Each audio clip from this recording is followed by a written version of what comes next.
my G's, today we doing a 20-inch handsaw. We're going 4 inches down this go round, but it's rubber rock on the back, the bottom side, so that might be a little hard. But as you see today, we got the safety glasses on. Got a little water. Let's do it.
Now always remember, time ain't no issue.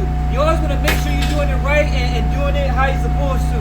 So don't worry about time. But that's all I got for you today. Be easy, my G.